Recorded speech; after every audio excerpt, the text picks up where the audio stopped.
दंडवत प्रणाम। हरे कृष्ण हरे कृष्ण। दंडवत दंडवत प्रणाम। हरे कृष्ण हरे कृष्ण। दंडवत दंडवत हरे कृष्ण दंडवत। ओम अज्ञानतिमिरान्धस्य ज्ञानाञ्जनशलाकया चक्षुरुन्मीलितं येन तस्मै श्रीगुरुवे नमः। नमो महावदन्याय कृष्ण प्रेम प्रदायते कृष्णाय कृष्ण चैतन्य नामने गौरतुषे नमः। हे कृष्ण करुणा सिंधु दीन बंधु जगतपते गोपेश गोपिका कांत राधा कांत नमोस्तुते। तप्त कांचन गौरांगी राधे वृंदावनेश्वरी वृषभानुसुते देवी प्रणमामि हरिप्रिये। तवैवास्मि ना जीवामि त्वया विना इति विज्ञाय राधे त्वं नय मां चरणान्तिकम्। गुरुवे गौरचंद्राय राधिकायै तदालये कृष्णाय कृष्णभक्ताय तद्भक्ताय नमो नमः। वाञ्छाकल्पतरुभ्यश्च कृपा सिन्धुभ्येव च पतितानां पावनेभ्यो वैष्णवेभ्यो नमो नमः। श्री कृष्ण चैतन्य प्रभु नित्यानंद श्री अद्वैत गदाधर श्रीवासादि श्री गौर भक्त वृंद। हरे कृष्ण कृष्ण कृष्ण हरे हरे हरे राम राम राम हरे हरे। मैं सर्वप्रथम मध्य गुरु पद्म परमाराध्यतम नित्य प्रविष्ट ओम विष्णुपाद अष्टोत्तर शत श्रीमद् भक्ति वेदांत श्री नारायण गोस्वामी महाराज मध्य शिक्षा गुरु पद्म परमाराध्यतम नित्य प्रविष्ट ओम विष्णुपाद अष्टोत्तर शत श्रीमद् भक्ति वेदांत श्री वामन गोसाई महाराज के अभय चरणार बिंदु में अनंत कोटि दंडवत प्रणाम कर उनकी अहत की कृपा की वांछा करती हूँ। मैं ग्रंथराज श्री भागवतार्क मरीचिमाला तदयी रचयिता ओम विष्णुपाद सच्चिदानंद श्री भक्तिविनोद ठाकुर के चरणार बिंदु में कोटि कोटि कोटि दंडवत प्रणाम कर उनकी अहतिक कृपा की भिक्षा करती हूँ। मैं उपस्थित श्रोता मंडली सभी के चरणों में यथा योग्य वंदन अभिवादन दंडवत प्रणाम करती हूँ। तो आज बड़े सौभाग्य का विषय है। जो ग्रंथ हमने उठाया है गुरुदेव की प्रेरणा ही इसमें मुख्य कारण है और ये ग्रंथ है श्रीमद् भागवत। मेरी आवाज़ आ रही है ना? हाँ ठीक है। कंप्यूटर में बहुत गड़बड़ दिख रहा है। तो ये जो भागवत है ये सुखदेव के मुख से निकली, सुखदेव के मुख से निकली और व्यास जी ने इसकी रचना करी। व्यास जी बहुत पुराण लिख चुके थे, उपनिषद लिख चुके, वेद लिख चुके, सब कुछ लिख चुके थे, परंतु उनके हृदय में शांति नहीं थी। तब उन्होंने भागवत की रचना की। तो गुरुदेव ने इसकी भूमिका में बड़ा ही सुंदर वर्णन किया है। भागवतार्क मरीचिमाला की जो भूमिका है बहुत सुंदर है। तो महाराज जी ने क्या लिखा है हम पहले उसको पढ़ेंगे। श्रीमद् भागवत। हरे कृष्ण दंडवत। हाँ आपकी आवाज आ रही है लेकिन आपका पिक्चर क्लियर नहीं है दीदी। वो थोड़ा सा आपको अपनी स्क्रीन सेट करनी पड़ेगी। हाँ मैं वही थोड़ा सा नीचे। बस बस बस बस अब ठीक है दीदी, हो गया। हाँ, वैसे ही ठीक है। हरे कृष्ण हरे कृष्ण। तो महाराज जी ने जो भूमिका लिखी है उसमें क्या लिख रहे हैं पढ़िए आप लोग। भूमिका ये लिख रहे हैं महाराज जी कि श्रीमद् भागवत। देखो भागवत के नाम से सभी लोग एकदम उनको सभी लोगों के अंदर एक भाव आ जाता है। सच्ची बात पूछो तो भागवत के नाम पे एक दीवानगी है लोगों में। विश्व भर में कहीं भी भागवत सप्ताह सुनने बैठ जाते हैं। कभी ये भी नहीं देखते कि वक्ता क्या कह रहा क्या नहीं कह रहा। भागवत से सबको इतना प्रेम है। भारतीय लोग अपने खून में भागवत से प्रेम लेकर के पैदा होते हैं। तो अब ये भक्तिविनोद ठाकुर ने जो भागवत लिखी इसमें आगे बताएंगे, पर हमें सबसे पहले जान लेना चाहिए कि जो स्वरूप दामोदर गौरांग महाप्रभु के साथ रहते थे, राय रामानंद विशाखा जी के अवतार माने गए, स्वरूप दामोदर ललिता जी के अवतार माने गए। उन स्वरूप दामोदर ने आकर के भक्तिविनोद ठाकुर से कहा कि तुम भागवत में 20 किरण बनाओ। भागवत अर्क मतलब सूर्य, मरीचि मतलब किरणें। भागवत रूपी सूर्य की जो किरणें हैं उसकी माला है ये 20 किरण। अब देखो अर्क क्यों कहा गया भागवत को सूर्य? पुराण अर्क अधुना उदिता। पुराण रूपी सूर्य अभी उदित हुआ है। तो देखो भागवत के 12 स्कंध हैं, 12 सूर्य हैं। आदित्य टीला में हम जाते हैं मदन मोहन मंदिर के पीछे वृंदावन में, जहाँ पर जब भगवान कूद गए थे कालिया को मारने के लिए तो भगवान को बहुत सर्दी लग रही थी और भगवान नरवत मधुर लीला कर रहे थे और दिखा रहे थे कि देखो सर्दी से मैं भी कांपता हूँ। तब उस समय 12 सूर्य आ गए थे भगवान की सेवा करने के लिए और सबने अपना ताप दिया था। वो आदित्य टीला आज भी वहाँ पर है। तो जैसे 12 सूर्य भगवान की सेवा करते हैं, इधर किशोरी जी भी सबसे पहले अपनी शुरुआत किससे करती हैं? सूर्य से। तो इसीलिए श्रीमद् भागवत के जो 12 स्कंध हैं, 12 सूर्य हो गए। किशोरी जी इन्हीं 12 स्कंदों में रमण करती हैं। इसलिए कहा जाता है कि भागवत के पद पद में राधा और कृष्ण है, पदे पदे स्वादु स्वादु। भागवत का कोई भी अंश हेयांश नहीं है। इसकी गुठली, छिलका, सब कुछ, अर्थात चाहे इसमें प्रकृति का वर्णन हो, समुद्र का वर्णन हो, पर्वत का वर्णन हो, सभी में भगवान, क्योंकि जब तक हमें यह पता नहीं चलेगा कि हर चीज भगवान के द्वारा बनाई गई है, तो हम बहुत सी सारी चीजों को अनुपयोगी समझ लेंगे और हम भगवत वस्तु का तिरस्कार कर बैठेंगे। इसलिए हम हर पेड़ को हम अपना पिता स्वरूप मानते हैं। हर एक पत्ती तोड़ने से भी हम डरते हैं।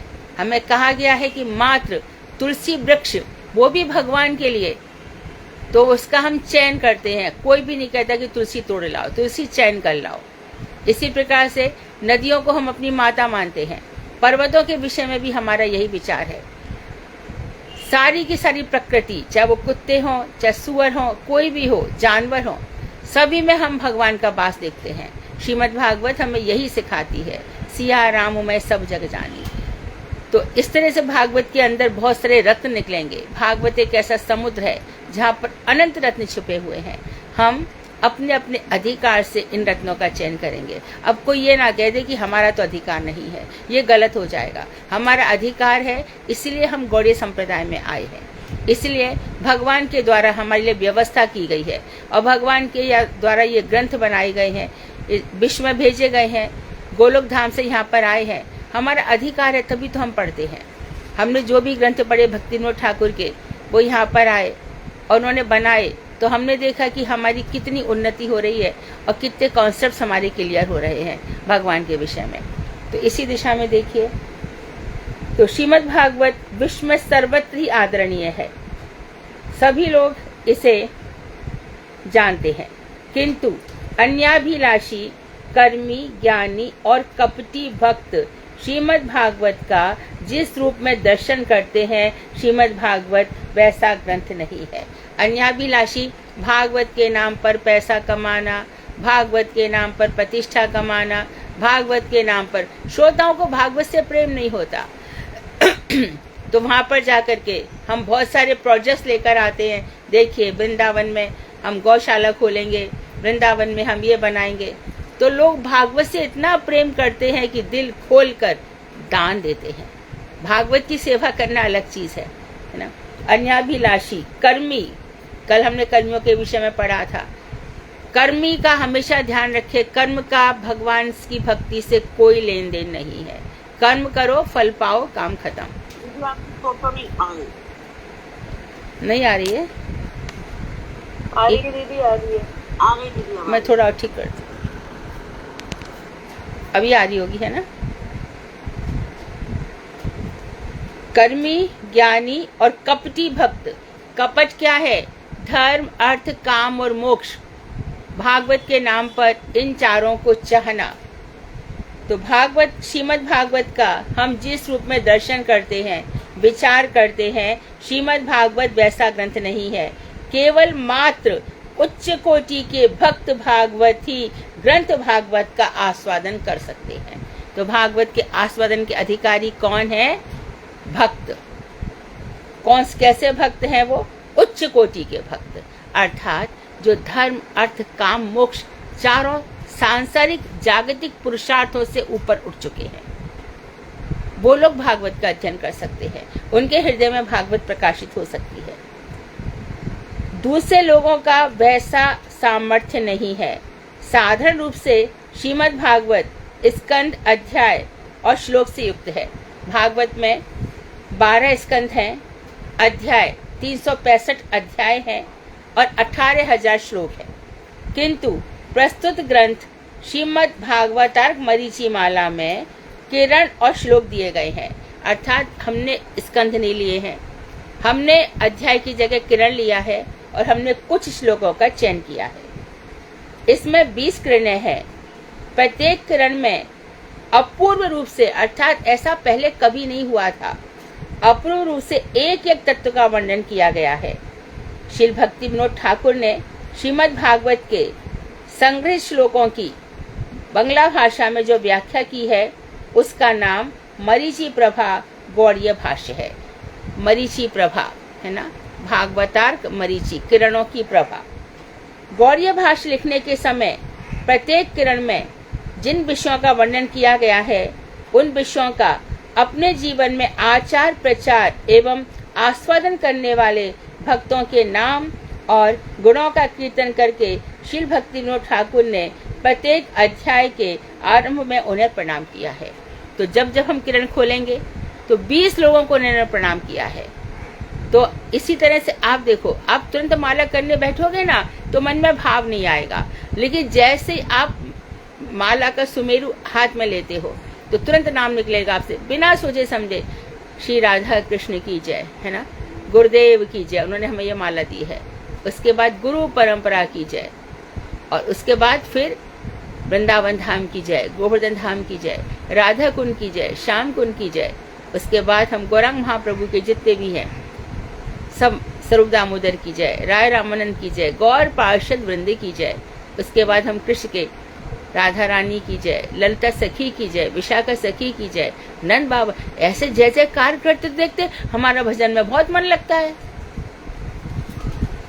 और डायरेक्ट माला लेके ऐसे ही बैठ गए तो मन में हजारों बातें आएंगी। इसलिए ग्रंथ के आरंभ में प्रणाम करना बहुत आवश्यक है।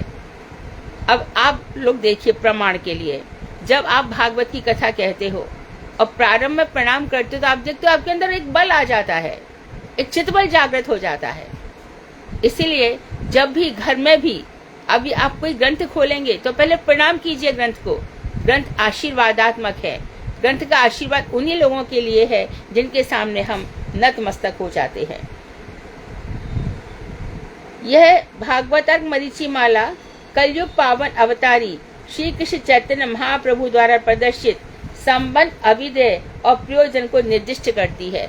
हम जब ग्रंथ खोलेंगे तो हमें 3 चीज पक्की हो जाएंगी। भगवान के साथ हमारा संबंध, अभिधेय, भक्ति कैसे करनी चाहिए और हमारे जीवन का प्रयोजन क्या है।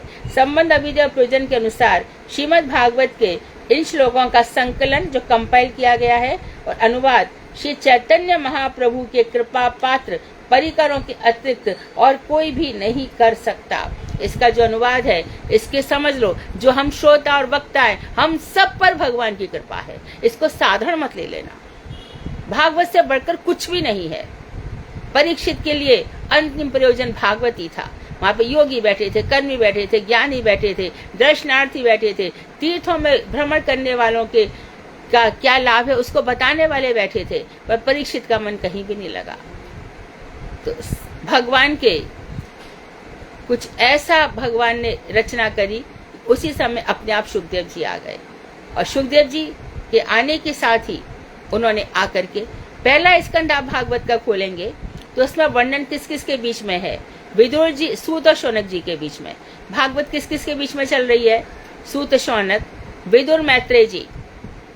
नारद जी आके पांडवों को भागवत सुनाते हैं और सुखदेव और परीक्षित के बीच में वार्तालाप है। तो श्रीमद् भागवत संवादों के आधार पर चलती है। वहां प्रश्न पूछे जाते हैं और उत्तर दिए जाते हैं। तो देखो, संकलन अनुवाद श्री चैतन्य महाप्रभु के कृपा पात्र परिकरों के अतिरिक्त और कोई नहीं कर सकता।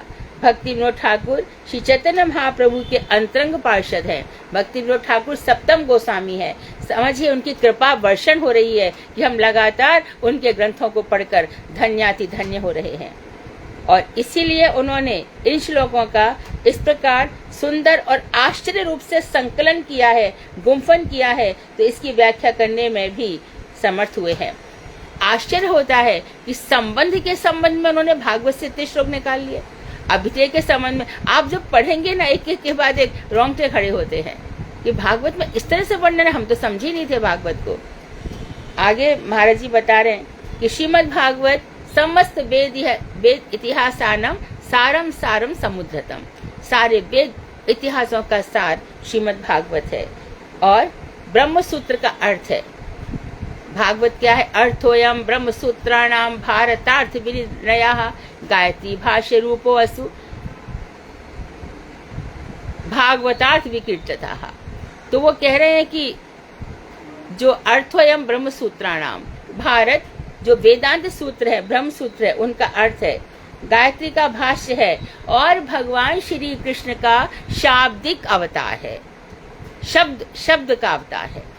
भगवान श्री कृष्ण जैसे मूर्ति में होते हैं, इसी प्रकार भागवत में शब्द पर ब्रह्म है। यहाँ शब्द ब्रह्म का अर्थ कृष्ण है, शब्द पर तो भगवान श्रीमद् भागवत।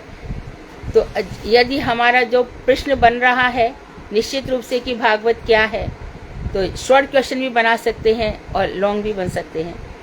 जब तक जीवों के मंगल उदित होने में विलंब रहता है, तब तक कि श्रीमद् भागवत के संबंध में नाना प्रकार के संदेह और तर्क वितर्क होते रहते हैं। समझो उस जीव का मंगल ही नहीं हुआ जो श्रीमद् भागवत की ओर उन्मुख नहीं हुआ, और उस जीव का मंगल ही मंगल है जिसके हृदय में श्रीमद् भागवत के प्रति श्रद्धा जाग उठी है। कोई श्रीमद् भागवत को सीमित बुद्धि वाले द्विज बोपदेव द्वारा रचित मानते हैं और कोई इसे आधुनिक ग्रंथ कहते हैं। उनका कहना है कि बोपदेव ने ही व्यासदेव के नाम से इस ग्रंथ की रचना की है। यह संपूर्ण रूप से गलत है और कपोल कल्पित मन गणित बात है। इसके संबंध में गौड़ीय वेदांताचार्य श्री बलदेव विद्याभूषण ने अपनी स्वरचित सिद्धांत दर्पण नामक ग्रंथ में इन सब प्राचीन और आधुनिक विचारों का संपूर्ण रूप से खंडन किया है। उपसंहार में हम यह कहना चाहेंगे कि जो लोग कलयुग पावन अवतारी श्री राधा भाव द्वितीय सुबलित राधा के भाव की और राधा की कांति लेकर गौर कांति, गौर अंग, गौर सुंदर, ओरिजिनल रूप में वो श्याम सुंदर है, लेकिन राधा जी के साथ रह करके वो गौर सुंदर है। तो गौर सुंदर भाव द्वितीय सुबलित होकर श्री कृष्ण स्वरूप श्री शचीनंदन गौर हरि के अनुगत्य में श्री राधा गोविंद का भजन करना चाहते हैं, तो यहाँ पे क्या शर्त रखी है? जो लोग भगवान श्री गौरांग महाप्रभु के, और गौरांग महाप्रभु कौन है? राधा जी का भाव जिनके हृदय में है और बाहरी रूप से राधा की द्युति, राधा जी की कांति जिनके अंदर है। तो ऐसे जो श्रीमन महाप्रभु हैं, उनके अनुगत्य में जो राधा गोविंद का, क्योंकि उन्होंने कहा है अनर्पितम चरिम चिरात करुण्या अवतीर्ण कलो, बहुत समय से वो मंजरी भाव कहाँ खो गया था पता ही नहीं चला। अनर्पितम, अर्पित करना ही बंद हो गया था। करुणा, भगवान ने करुणा बरसाई, भगवान दयालु है। भगवान ने सोचा ये जीव कहाँ जाएंगे, इससे करुणा वर्षण करने के लिए महाप्रभु आए। और उन्होंने क्या किया? उन्नत उज्जवल रस, जो श्रृंगार रस है, उसकी शोभा क्या है? मंजरी भाव, उसका उन्होंने वर्णन किया। स्वभक्ति श्रियम, ये उनकी भक्ति की शोभा है, मंजरी भाव। तो ऐसे सदा हृदय कंदरे इस प्रतुवा शची नंदनाहा, शची माता के जो सुपुत्र हैं गौरांग महाप्रभु, हमारे हृदय में स्फुरित हों इन भावनाओं के साथ। तो अब यहाँ पर बता रहे हैं कि गौर हरि के अनुगत में जो राधा गोविंद का भजन करना चाहते हैं, उनके लिए गोपियों का नाम जानना नितांत आवश्यक है। किंतु श्रीमद् भागवत में श्री सुखदेव गोस्वामी ने 2 कारणों अर्थात अनधिकारियों को दूर रखने के लिए श्रीमती राधा जी के नाम उच्चारण करने मात्र से ही होने वाली मूर्छा से अपने आप को बचाने के लिए गोपियों के नाम और भाव को गुप्त रखा है। श्रीमद् भागवत में सुखदेव जी ने, क्योंकि वो सुखदेव गोस्वामी है कहाँ के? वो नित्य निकुंज के हैं। नित्य निकुंज में किशोरी जी अपने हाथ में सुखदेव तोते को रखती थी और उसको कृष्ण कह करके उसको अनार के दाने खिलाया करती थी। संयोग से उड़ते उड़ता शुक कृष्ण के पास आ गए नंदगांव में, और वहां पर मधुमंगल इत्यादि बैठे थे। मधुमंगल ने शुक को पकड़ लिया और कृष्ण के हाथ में दे दिया, और कृष्ण के हाथ में पहुंचकर ही वो राधा राधा कहने लगा। सुबह सुबह आ गया था। यशोदा कह रही है कन्हैया नहा ले। हमेशा पशु पक्षियों से ही खेलता रहता है। नहाने का समय हो गया, कृष्ण सुन नहीं रहे, क्योंकि राधा राधा नाम का उच्चारण हो रहा है। हम बहुत संक्षेप में बता रहे हैं, लेकिन विस्तार से कथा आनंद वृंदावन चंपू में बहुत सुंदर ढंग से प्रस्तुत की गई है। जब भी हम श्री भागवत की कथा होती है, हम इस कथा को विस्तार से सुनाते हैं। तो उसी समय मधुलिका राधा जी की सखी आ जाती है और कृष्ण से कहती है कि ये मेरी सखी का शुक है, तुम इसको हमें दे दो। तो मधुमंगल कहती है कि जो तुम्हारी सखी है उसी को भेज, तुम उसको दे देंगे।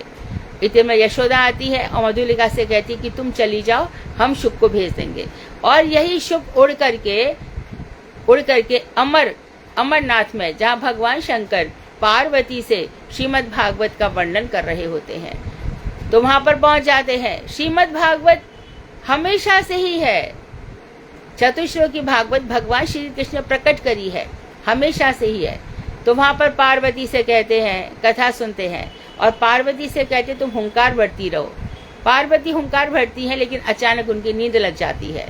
सुखदेव वहां पर बैठे हैं, निर्जीव हो गए थे ऊपर पहुंचते पहुंचते, क्योंकि उस तरह का वातावरण उनको नहीं मिला। लेकिन जैसी कथा सुनी उनमें सजीवता आ गई और पार्वती की जब नींद लग गई तो ये हूं करते रहे। शंकर जी को लगा पार्वती कथा सुन रही है। अचानक पार्वती उठी और बोली, शंकर इसके बाद क्या हुआ? किसके बाद? बोले आप बता रहे थे ना, दशम स्कंद की कुछ घटना उन्होंने बताई। तो इतनी देर में, अच्छा तुम यदि हूं नहीं बोल रही थी तो कौन बोल रहा था? सुखदेव वहां से उड़ गए, उड़ करके वहां पर पहुंच गए। यहाँ व्यास देव जी बीटिका के पास बैठे थे और बीटिका ने जैसी जम्हाई ली वैसी सुखदेव जी उसके मुख के अंदर पहुंच गए। भगवान शंकर भागे भागे उसके पीछे पीछे आए, व्यास जी के पास आकर खड़े हो गए और बोले, अरे तुमने यहाँ किसी शुक पक्षी को आते देखा है क्या? तो बोले, हे आप बताइए शंकर जी, ऐसा क्या हो गया, आप क्यों इतना घबरा रहे हैं कि उसने अमर कथा सुन ली है? तो आप क्या करेंगे? मैं उसको मारूंगा, वो अमर कथा सुनने के अधिकारी नहीं है। तो देखो, उन्होंने कहा अधिकारी नहीं है। तो व्यास जी ने क्या कहा, अरे उसने अमर कथा सुन ली शंकर जी, आप भी उसको नहीं मार सकते हो, अधिकारी था तभी उसने कथा सुनी। तो इसके बाद सुखदेव जी का जन्म हुआ। व्यास जी ने, सुखदेव जन्म लेते ही भाग गए। 16 वर्ष बाद, जब 12 वर्ष बाद वो तो निकले माता के गर्भ से, वो भी कृष्ण ने कहा, आजा, मेरी माया तुझे पीछे नहीं लगेगी, देख तू बद्ध जीव नहीं है। बद्ध जीव क्या करेगा? बद्ध जीव इन्हीं बद्ध इंद्रियों से कथा सुनता है ना, इसलिए श्रीमद् भागवत उसकी हृदय में प्रकाशित नहीं होती। आप लोग गोपाल मंत्र जपते हो, आप लोग कृष्ण मंत्र जपते हो, गौर गायत्री भजते हो, आप काम गायत्री भजते हो, ये सब मंत्रों का ही फल है कि हम श्रीमद् भागवत सुन सकते हैं। तो जैसे कि मंत्र चिन्मय होते हैं, यदि बद्ध जीव इनको भजता है, मंत्र तो चिन्मय है, हर हालत में चिन्मय है, इसी मंत्रों को ब्रह्मा जी भजते हैं, लेकिन वो चिन्मय उनको फटाफट सिद्धियां मिल जाती हैं, हमको नहीं मिलती, क्योंकि संसार से हमारा पीछा नहीं छूट रहा। संसार को हमने, बद्ध जीव है ना, संसार को ऐसे गले से लगा रखा है, पता नहीं यही हमारा हार है, यही प्रतिष्ठा ले लो, धन ले लो, कुछ भी ले लो, उसको बांध के बैठे हुए हैं। मरो जाके, चलो पढ़ो, कुछ नहीं मिलेगा हाथ में, कुछ नहीं। ऐसी आए थे पिछले जन्म में भी ऐसा ही किया था, खाली हाथ भेज दिया भगवान ने, चल मुट्ठी बांध के जा, तेरे हाथ में मेरा नाम है, माला कर। लेकिन हम ये सब भूल जाते हैं और इस तरह से हम अपने ही हाथों से अपनी दुर्दशा, कल हमने पढ़ा था ना, ग्रह मेधी की कैसी दुर्दशा होती है, नरक जाना ही पड़ता है, क्योंकि भगवान ने बात करी है ना, भगवान ने नरक बनाया, भगवान ही कह रहे कि तू या तो मेरा भजन करी तो नरक जा। क्यों भाई आप ऐसा क्यों कह रहे हो? क्योंकि एक मैं ही सत्य हूँ, मेरे पास आने से तुम बच सकते हो। तो आपने अपनी माया क्यों बनाई? मैं क्या करूं? मैं रहूंगा तो माया भी रहेगी, जीव भी रहेगा। इसी को विशिष्ट अद्वैतवाद कहते हैं। भगवान के दो विशेषण हैं, जीव और माया, उनसे जीव निकलते रहेंगे, माया निकलती रहेगी। तो ये सब बात हो गई। तो वही सुखदेव गोस्वामी ने जब श्रीमद् भागवत कहा तो 6 मास की मूर्छा भवे, यदि राधा जी का नाम लेंगे तो 6 महीने की मूर्छा हो जाएगी, और हमारे परीक्षित के पास मात्र 7 दिन है। तो यहाँ पर यही बता रहे हैं कि गोपियों का नाम जानना नितांत आवश्यकता है, लेकिन सुखदेव गोस्वामी ने अनधिकारी दूर रहेंगे। आप देखेंगे कि श्रीमद् भागवत के जैसी 5 अध्याय, रास पंचाध्यायी पूर्ण हुई, परीक्षित ने प्रश्न किया कि महाराज आप ये बताइए कि भगवान श्री कृष्ण तो आचार में सर्वश्रेष्ठ शिरोमणि है, उन्होंने गोपियों को, जो परदारा है, दूसरे की पत्नी है, उन्होंने उसका दर्शन क्यों किया? परीक्षित का प्रश्न नहीं था ये, परंतु वहां पर बहुत से कर्मी ज्ञानी बैठे थे, उनको संतुष्ट करने के लिए परीक्षित ने यह प्रश्न किया। तो भगवान सुखदेव ने भी सोचा कौन अब इस चक्कर में पड़े, परीक्षित को मैं काफी समझा चुका हूँ। उन्होंने विषय बदल दिया और भगवान श्री कृष्ण को उठा करके मथुरा भेज दिया अक्रूर जी को आने। कंस के द्वारा यहाँ पहुंच गए 37वें अध्याय में कि चलो अक्रूर को यहाँ पर ब्रज में ले आए। तो अब यहाँ पे बता रहे हैं कि मूर्छा हो जाती, तो इसके लिए उन्होंने गोपियों के नाम और भावों को गुप्त रखा है। यद्यपि जो लोग भावुक और रसिक हैं, भागवत भावुकों से सुननी चाहिए, भागवत रसिकों से सुननी चाहिए। भागवत किसके लिए है? भागवत का में इसका अधिकारी कौन है? निर्मत्सर, जिसके हृदय में ईर्ष्या नहीं है, मत्सर नहीं है। देखो, ईर्ष्या मत रखो हृदय में, ईर्ष्या क्यों रहेगी? अरे इसका तो नाम हो रहा है, अरे नाम क्या है? नाम शरीर का है, शरीर तो मिट्टी है, होने दो ना नाम, क्या फर्क पड़ता है? भगवान को प्रसन्न करो, भगवान को देखो। अरे इसका तो बहुत सम्मान होता है, जहां जाता है वहां ऐसे ही होता है, होने दो ना, कहीं भी जाए, हमारा क्या? हमसे कृष्ण प्रसन्न हुए कि नहीं? हमारी भक्ति से किशोरी जी, नित्यानंद ठाकुर, गौरांग महाप्रभु, गुरुदेव प्रसन्न है कि नहीं? उसलिए तो हम आए थे हरि भजन को। तो हमें वो सब नहीं देखना चाहिए। तो हमें रसिकों और भावुकों के पास जाकर के इनको, तो वे केवल इंगित मात्र से ही उनके नाम और भावों को समझकर श्रीमद् भागवत का पान कर सकते हैं। तो रसिक और जो भावुक है वो इशारा मात्र करेंगे, वो कहेंगे काश्चित गोपी, कोई गोपी, अन्याराधितो नूनम भगवान हरिरीश्वरा। तो राधा जी का नाम बहुत जगह पर है भागवत में, लेकिन सीधे साधे नहीं लिया, छुपा छुपा करके लिया है। लेकिन इसमें बताएंगे, देखो कौन से श्लोक में कौन सी राधा जी है। किंतु श्री भक्तिविनोद ठाकुर ने अन्य अधिकारियों साधकों के मंगल के लिए कृपा करके प्रधान गोपियों के नाम और भावों का अपने इस ग्रंथ में प्रकट किया है। जैसे गोपी गीत में, गोपी गीत 19 श्लोक हैं और हम नहीं जानते इस बात को कि ऐसे 19 श्लोक। वहां पे क्या हुआ? भगवान श्री कृष्ण जब चले गए राधा जी को लेकर के, सब गोपियों का महाराज बंद हो गया। उन्होंने जब पीछे पीछे आए तो राधिका को भी देखा, एक सुंदर सोने की एक ढेरी सी पड़ी है, तप्त कांचन है, बिरहनी होकर के तो उनका जो कांचन स्वरूप है और भी ज्यादा प्रभा उसमें से निकलती है। उनके पास आई तो देखा वो भी मूर्छित सी पड़ी है। सब उठी, उठ करके जमुना के किनारे आ गई और एक एक गोपी ने एक एक श्लोक बोला। इसको कहते हैं गोपी गीत। जयति तेधिकाम जन्मना ब्रज श्रयत इंदिरा शाश्वतत्र ही। सबसे पहले आके गोपी ने कहा कि अरे श्याम सुंदर, तुम्हारे जन्म से ब्रज में बहुत लक्ष्मी, जन्मना ब्रज श्रयत इंदिरा, लक्ष्मी का यहाँ पर निरंतर वास हो गया है। आते आते आते 8वां श्लोक किशोरी जी ने कहा है। ये बात किसने खोली? भक्तिविनोद ठाकुर ने। क्यों भाई? भागवत के अनुवाद तो हो चुके थे।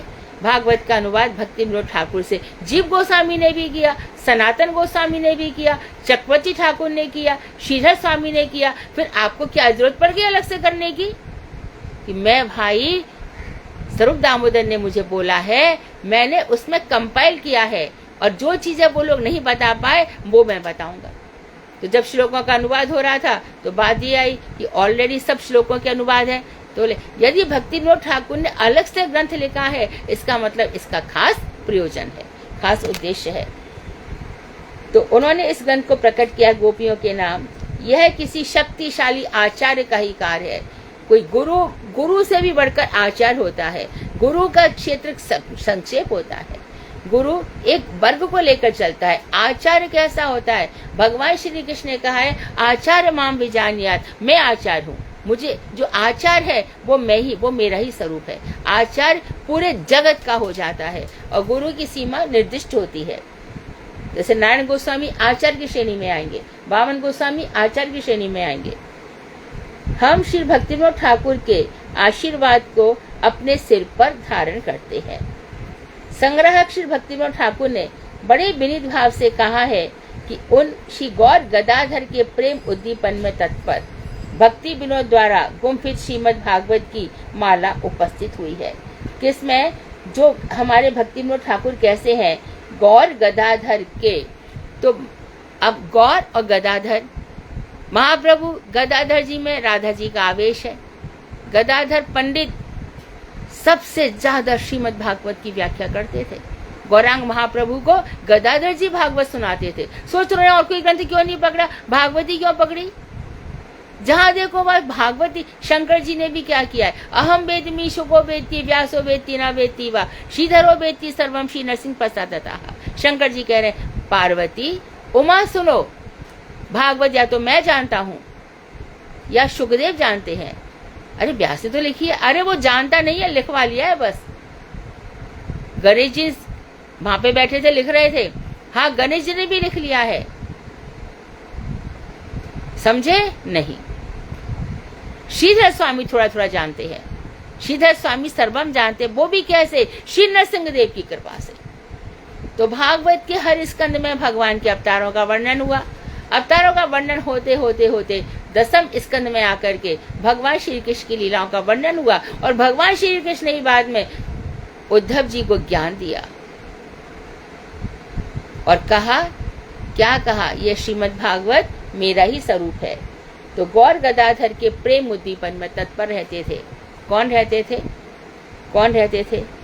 भक्ति विनोद हमेशा। तो गौर उपासना कैसी होती है? जो लोग गौरांग महाप्रभु की उपासना करते हैं उनको साइमल्टेनियसली गदाधर जी की उपासना करनी चाहिए, गदाधर का भी स्मरण करना चाहिए। गदाधर भागवत के आचार्य हैं। तो गौर गदाधर के प्रेम उद्दीपन में तत्पर भक्ति विनोद द्वारा गुम्फित ये जो भागवत है, श्लोकों को उन्होंने गुम्फन किया है, इसकी माला उपस्थित हुई है। जो भक्त आनंद उत्फुल्ल चित्त से, बड़े आनंदित चित्त से नित्य इसका आस्वादन करेंगे, वे शीघ्र ही श्री राधा माधव की कृपा प्राप्त करेंगे। ये हम सबको आशीर्वाद मिल गया। जो इसका गंभीर रूप से अध्ययन करेंगे उनको राधा माधव की कृपा अवश्य ही मिलेगी। श्री राधा माधव अपने ब्रज के साथ इस गौर भूमि श्री नवदीप धाम में श्री गदाधर गौरांग के रूप में आविर्भूत होकर प्रकारांतर से नित्य लीला करते हैं, यह सूचित हुआ। तो इसमें स्पष्ट हो गया कि जो ब्रज में राधा माधव है, गौर भूमि में वही नवदीप धाम में वही गौर गदाधर है। तो और वही गदाधर के रूप में आविर्भूत हुए हैं।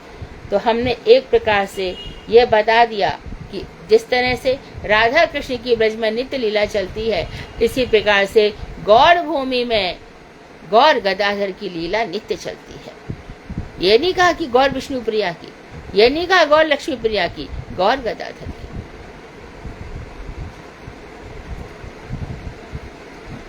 श्री भक्ति विनोद ठाकुर ने अत्यंत उल्लसित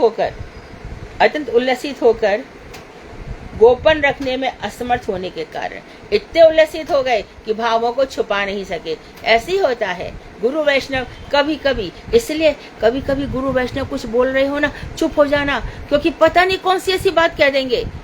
अक्सर नहीं कहते, कभी कभी कह जाते हैं।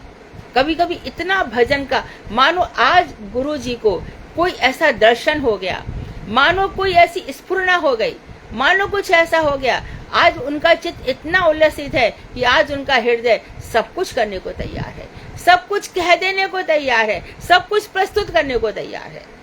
तो उस समय भावों का आस्वादन करना चाहिए। मूर्ख लोग जरूर बीच में बोलेंगे, और जो सुनना चाहिए एक शब्द भी आएगा, मानो किसी ने कुछ शब्द कहा, उसको उस शब्द आता ही होगा, आगे पीछे कुछ नहीं सोचेगा। ऐसा होता है ना, वही गड़बड़ हो जाती। चुप, गुरुवर्ग चुप, वो नहीं बोलेंगे, आगे चुप लगा जाएंगे। तब जो लोग बैठे रहते हैं उनके, अरे क्यों बोला, कितना आज महाराज जी कौन से भाव में थे, बाद में पूछ लेता ना। जब महाराज जी चुप होते तभी पूछ लेना चाहिए था, बीच में क्यों बोला। तो जब उल्लास में वो लोग कुछ कहते हैं उस समय हमें शांत रखना चाहिए। प्रश्न आया है मन में, रखो, लेकिन उनके शांत होने के बाद ही पूछना चाहिए। तो उन्होंने इस ग्रंथ के अत्यंत उल्लसित होकर गोपन नहीं रख पाए, छुपा के रख नहीं पाए, और इस ग्रंथ के उपसंहार में और भी एक रहस्यपूर्ण बात प्रकट की है। वे कहते हैं कि एक दिन, सुनिए क्या कह रहे हैं, एक दिन जब मैं श्रीमद् भागवत रूपी अमृत के आस्वादन में खोया हुआ था, श्रीमद् भागवत रूपी अमृत का आस्वादन कर रहा था, श्री स्वरूप दामोदर मेरी अंतः अनुभूति में स्फुरित हुए, मेरे हृदय में, मेरे अंतः स्फुरित में स्फुरित हुए और मुझे निर्देश दिया कि महाप्रभु की आज्ञा है, श्रीमद् भागवत के श्लोकों को संबंध, अभिधेय तथा प्रयोजन रूप से सजाओ। श्रीमद् महाप्रभु की कृपा से भागवती श्लोकों के द्वारा बनी हुई यह माला, श्री भागवतक मरीचि माला रूपी ग्रंथ वैष्णवों की सभा में नित्य पाठ के रूप में स्वीकृत होगा। अर्थात नित्य पाठ, नित्य रोज पढ़ना चाहिए। तो यमराज ने तो कह दिया, जिसने जीवन में, अच्छा, नित्य भागवत सेवा, भागवत की सेवा नित्य होनी चाहिए, वही घर धन्य है।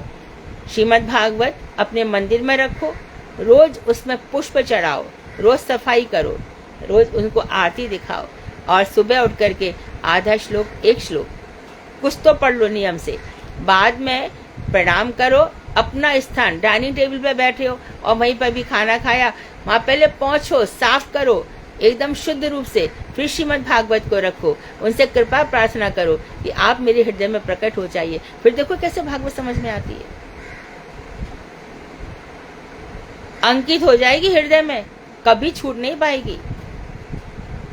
यमराज यमदूतों को क्या भेजेंगे, तुमको सिर पर बैठाएंगे और कहेंगे ये लोग नहीं है, जाओ आगे जाओ और ऊपर जाओगे, ये लोग तुम्हारे लिए नहीं है। इसमें तो आएंगे, बहुत सारे लोग आएंगे, चाइना से आएंगे, कनाडा से आएंगे, अमेरिका से, तुम्हारे लिए नहीं है ये। तो वैष्णव की सभा में नित्य पाठ के रूप में रोज पढ़ना चाहिए। इसी समय श्री स्वरूप दामोदर गोस्वामी ने श्रीमद् भागवत के प्रथम श्लोक जन्माद्यस्य यतः के तात्पर्य की व्याख्या स्वयं सुनाई है। सोचो भागवत कैसा ग्रंथ है, स्वयं सुना रहे हैं। इसी प्रकार मथुरा में जहाँ ठाकुर जी बैठे रहते हैं और वो दो मसनद है, दो मसनद में अधिकांश रूप से वो गोपियों के प्रेम में खो जाते हैं, अपनी गर्दन झुका लेते हैं। वहाँ कृतवर्मा पीछे बैठा है, सात्विकी रूप गोस्वामी लिख रहे हैं जो रूप मंजरी है, ये सब बता रहे हैं, वहाँ पीछे बैठे हैं और पूरे अट्टालिका में श्रीमद् भागवत पूरी वर्णित है, पूरी लिखी हुई है, अंकित है। तो भागवत गोलोक धाम की वस्तु है। कितने ही लोग, शायद मैंने, हाँ मुझे याद आ रहा, मैंने पहले भी बताया, कृष्ण के इसी रूप का आरती, पूजा, मंगल आरती सब भागवत की करते हैं। शब्द शब्द पे भगवान वहां पर घूमते ठहरते दिखाई देते हैं, कभी अपने दल बल के साथ, कभी गोपियों के साथ, कभी यशोदा के साथ। तो गौड़ीय सिद्धांत के अनुरूप व्याख्या का क्रम भी दिखलाया। तो उन्होंने, स्वरूप दामोदर ने तात्पर्य की व्याख्या सुनाई और साथ में गौड़ीय सिद्धांत, जैसे कि कल हमने कहा था, हम सब दर्शन करने गए, सम भोग, जैसे गौरांग महाप्रभु ने प्रसाद पाया, हमने भी प्रसाद पाया, वहां के दर्शन में मूर्ति दर्शन, तो बाप को मूर्ति दर्शन नहीं हो सकता, क्या मूर्ति दर्शन करोगे? बद्ध जीव कहाँ से हृदय में प्रकट हो जाएंगे? हम तो दर्शन करके आए, हमने ये किया, हमने वहां पे आरती उतारी, क्या आरती उतारी, क्या क्या क्या किया, उसमें क्या देख लिया, कौन सी लीला प्रकट हो गई उस मूर्ति को देख करके? इस धाम में ये स्वरूप क्यों हुआ? चलो हम कालना में गए, कैसी लीला हो गई, बार बार पर्दा ढक दिया जाता है, कैसी यहाँ पे क्या लीला हो गई? हरिहर क्षेत्र हम चले गए, वहां पे क्या लीला हो गई? कुछ भी हमारे हृदय में प्रकट होता नहीं है, जैसा कि वैसा एकदम सूना। और संसार का प्रपंच देखो कैसे कैसे हो जाएगा, पूरा संसार प्रकट हो जाएगा इसमें। क्यों? ये हमारा हृदय संसार के लिए है क्या? क्यों कचरा रख रहे हो? कौन है तुम्हारा?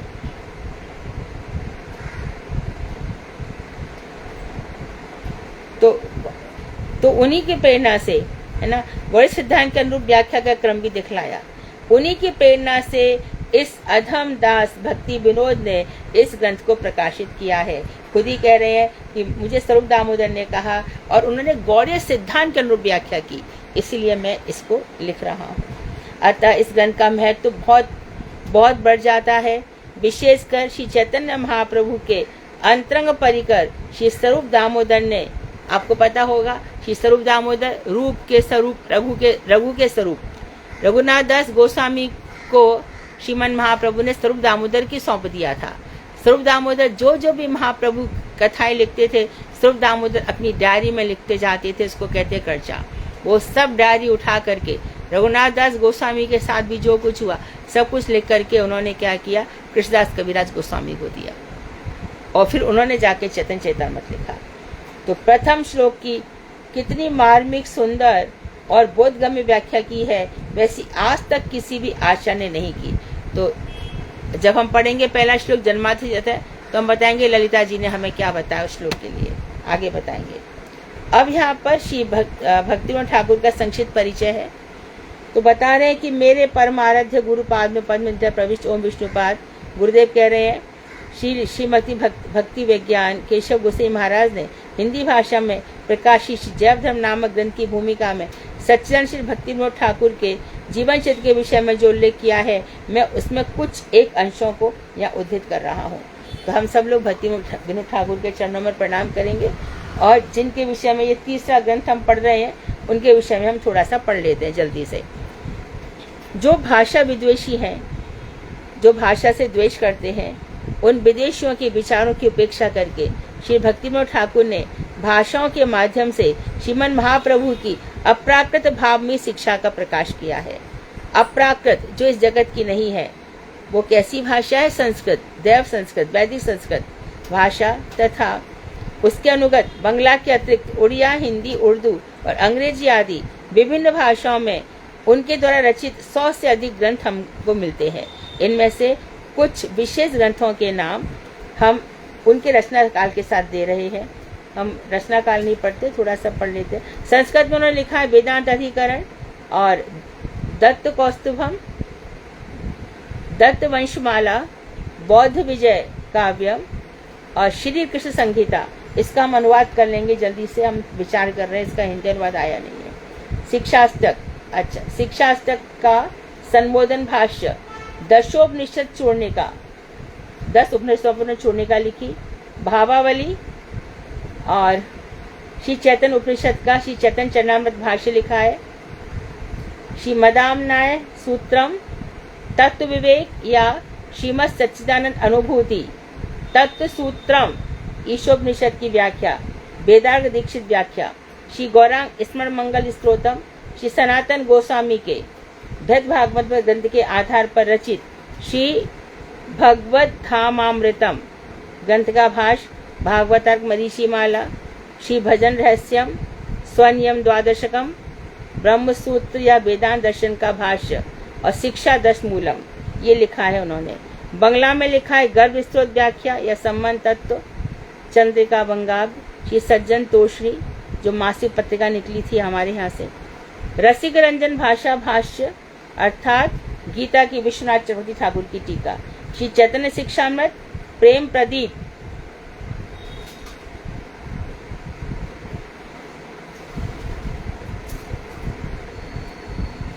ये सब ग्रंथों के नाम दिए हैं, आप लोग पढ़ सकते हैं। उपरोक्त ग्रंथ तालिका को देखकर यह सहज ही अनुमान किया जा सकता है कि ग्रंथकार भक्तिविनोद ठाकुर ने विभिन्न भाषाओं के पारदर्शी सुपंडित थे। वो हिंदी, बंगला, उर्दू सभी भाषाओं को जानते थे।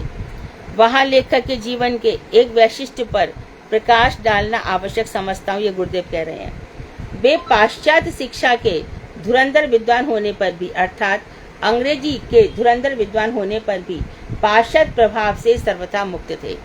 अब देखो, अंग्रेजी का हम साहित्य पढ़ते हैं, हम कौन कौन पढ़ेंगे अंग्रेजी में? वुड्सवर्थ है, विलियम शेक्सपियर है, पीवी शैली है, कितने सारे हैं ना, हम लोग पढ़ते हैं जब इंग्लिश पढ़ते हैं तब। तो हमारे ऊपर असर आ सकता है। मैंने खुद देखा है इनको, गुरुदेव हमारे मेरे गुरुजी बाण गोसाई महाराज, तो वहाँ पर उन्होंने जानबूझ करके एक लीला करी। एक अंग्रेज महिला बैठी थी, तो उन्होंने कहा महाराज, कुछ अपनी प्रॉब्लम्स कह रही थी वो, तो जब महाराज कुड यू सॉल्व दिस, तो महाराज जी बोले आई डोंट नो इंग्लिश। तो सबको हंसी आ गई कि आप ये भी कह रहे हो कि इंग्लिश नहीं आती, वो भी इंग्लिश में ही बोल रहे हो। और फिर उन्होंने विलियम शेक्सपियर का कौन सा ग्रंथ था, मुझे याद भी नहीं आ रहा है, उस समय मुझे याद, सारा की सारा ग्रंथ, महाराज बस कीजिए थक जाएंगे, महाराज महाराज बस, पर महाराज बोलते ही चले जा रहे थे, उनको शांत करना मुश्किल हो गया था। एक दिन और बैठे थे तो उस समय हिंदी भाषा भाषी मैं अकेली थी और बहुत सारे बंगला भाषा भाषी थे। तो महाराज जी ने बंगला में बोलना शुरू कर दिया, मुझे उस समय बंगला नहीं आती थी, तो मैं कहा महाराज हिंदी में बोलिए ना। तो उन लोगों को बोले ये बोलती है कि हिंदी में बोलो, तो नहीं महाराज बंगला में बोलो। तो मेरे को बोलते मेजॉरिटी इज ऑलवेज ग्रांटेड, जहाँ पर अधिकांश भाषा होती है वही बोल, महाराज लेकिन आप प्लीज हिंदी में बोलिए, ये लोग तो रोज आपके पास आते हैं, मैं तो 2-3 दिन में चली भी जाऊंगी। और उन्हें हिंदी में बोला।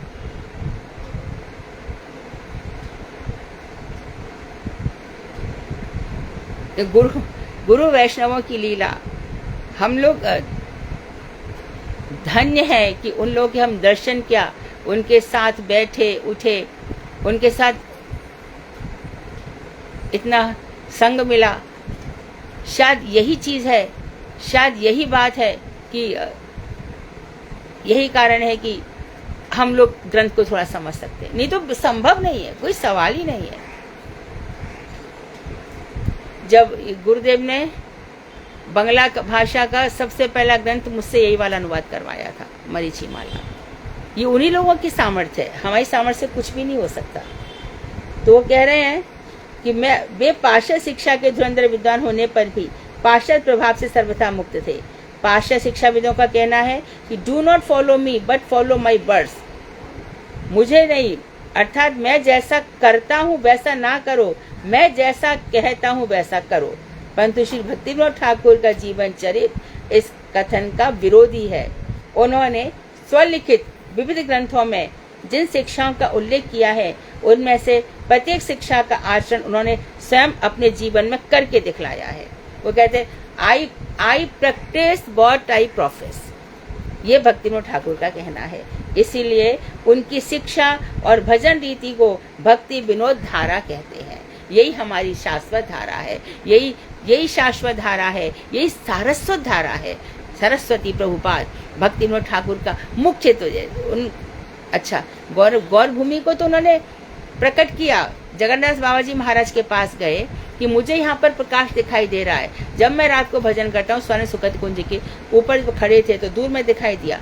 तो जगन्नाथ बाबा जी महाराज से बोले कि ये क्या यही वो स्थान है जहाँ पर महाप्रभु प्रकट हुए। इतना सुनते ही जो कि बिल्कुल चलते नहीं थे, वो एकदम बिहारी की टोकरी में से उतर गए और उतर के उन्होंने उद्दंड नृत्य किया। तभी से प्रमाणित हुआ कि जो स्थान है नीम के पेड़ के नीचे, यहीं पर महाप्रभु का जन्म है। तो क्या होता है, कारण क्यों ये सब क्यों चीजें बिखर जाती है। जो गंगा है ना, गंगा की धारा यहाँ वहाँ इधर कभी पूर्व दिशा में चली जाती है, कभी पश्चिम दिशा में, तो वहाँ पर फिर आइलैंड्स बन जाते हैं और वहाँ पर फिर दुनिया बच जाती है। तो इस तरह से गंगा अपना प्रभाव बदलती रहती है, इसके कारण भूमि यहाँ वहाँ हो जाती है। तो इसको भक्ति विनोद धारा भी कहते हैं। और इसके बाद प्रभुपाद जी से होकर के वो क्या कहलाती है, सारस्वत धारा। तो हमारा क्या है, और ये शब्द है जो हर गौड़ीय वैष्णव को आने चाहिए। अवरोहवाद, ऊपर से नीचे की हम आते हैं, अवरोहवाद है हमारा, ऊपर से नीचे के। आरोहवाद में हम विश्वास नहीं करते, हम किसके सिर पर जाएंगे। उनके ग्रंथों में एक भी ऐसी बात नहीं है जिसका उन्होंने स्वयं पालन ना किया हो। अतएव उनकी लेखनी और जीवनी, करनी और कथनी एक ही है।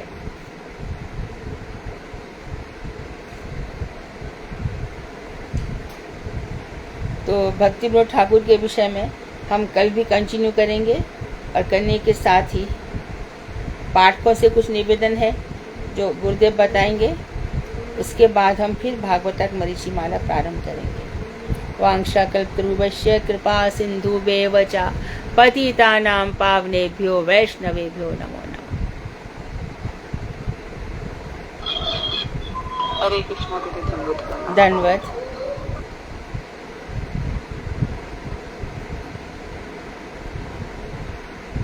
हरे कृष्णा।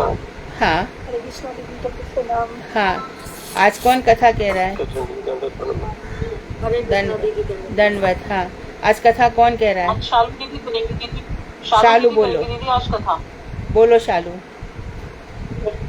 हरे कृष्णा दीदी, सबको मेरा दंडवत दीजिए।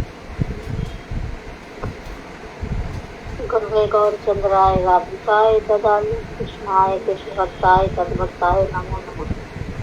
सर्वप्रथम मैं अपने परम पूज्य दंडी स्वामी श्री श्री भक्ति वेदांत श्री गोस्वामी महाराज जी के आधा कमल चरणों में दंडवत प्रणाम करती हूँ। उसके तत्पश्चात मैं अपने परम गुरुदेव श्री भक्ति वेदांत नारायण गोस्वामी महाराज श्री तुलसीदास गोस्वामी महाराज जी के अंदर कमल चरणों में शास्त्र दंडवत प्रणाम करती हूँ। उसके तत्पश्चात मैं अपनी शिक्षा गुरु श्री भगवत आचार्य मधु खंडेलवाल दीदी के अगर कमल चरणों में दंडवत प्रणाम करती हूँ। उसके तत्पश्चात में कथा विकासु भक्त वृंद को मेरा यथा योग्य दंडवत प्रणाम। हरे कृष्णा। श्री भागवतम के प्रथम खंड चतुर्थ स्कंद का अष्टम अध्याय ब्रह्मचर्य। चतुर्थ स्कंद 5वां अध्याय। ठीक है। अष्टम अध्याय दीदी। 7वां अध्याय। हाँ, 8वां। अष्टम बोल रही हो? ठीक है। हाँ, अष्टम। सकाम भक्त ध्रुव का गीत साल संक्षेप में श्रीमद् भागवत के अनुसार भगवत भक्त ध्रुव को बालक ध्रुव के रूप में भी देखा जाता है। सृष्टि के प्रारंभ में भगवान के नाभि कमल से ब्रह्मा जी प्रकट हुए। भगवान श्री हरि की इच्छा जानकर एवं उनकी आज्ञा का पालन करते हुए ब्रह्मा जी ने सृष्टि का निर्माण किया। महारानी शत्रुपा और स्वयंभू मनु नामक दंपत्ति से प्रियव्रत एवं कानपादक नामक 2 पुत्र हुए, जो बाद में राजकुमारों के रूप में बड़े हुए। राजकुमार प्रियव्रत आराम से, धीरे धीरे धीरे। शालू थोड़ा और धीरे बोलो, बहुत जल्दी हो रहा है।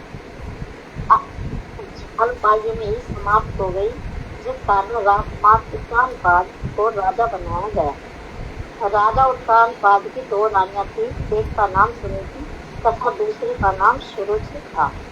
सुरुचि नाम के ही अनुरूप दोनों का स्वभाव था। सुनीति बहुत ही नीतिप्रिय एवं समझदार थी। सुरुचि की रुचि संसारिक भोग के प्रति अधिक थी। राजा को अपनी रानी सुरुचि जितनी प्रिय थी, उतनी पत्नी रानी सुनीति प्रिय नहीं थी। रानी सुनीति के पुत्र का नाम ध्रुव था और रानी सुरुचि के पुत्र का नाम उत्तम था।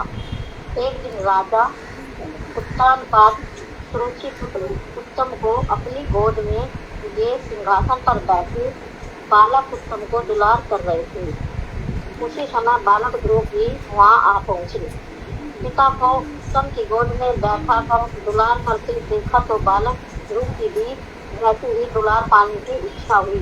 पर निकट विराजमान रानी सुरुचि के भय से राजा बालक ध्रुव को दुलार नहीं कर सके। तब अत्यंत घमंड से भरी रानी सुरुचि ध्रुव को ऐसी इच्छा देखकर राजा के सन्मुख भी बोली, ध्रुव तुम राजा के पुत्र हो, लेकिन मेरे गर्भ से जन्म न लेने के कारण तुम इस गोद में बैठने योग्य नहीं हो। तुम्हें अगर राजा की गोद चाहिए तो तपस्या कर देह त्याग करो और मेरे गर्भ से। आवाज कहाँ से आ रही है? Don't disturb please. अनीता दीदी अपना बंद कर लो माइक। अनीता दीदी बोलो दीदी आगे। हाँ। स्वभाव से क्षत्रिय 5 वर्ष बालक ध्रुव का हृदय सौतेली माता के इन पीड़ादायक वचनों को सुनकर बहुत ही आहत हुआ। पिता भी सुरुचि की ऐसा व्यवहार देखकर कुछ नहीं बोले।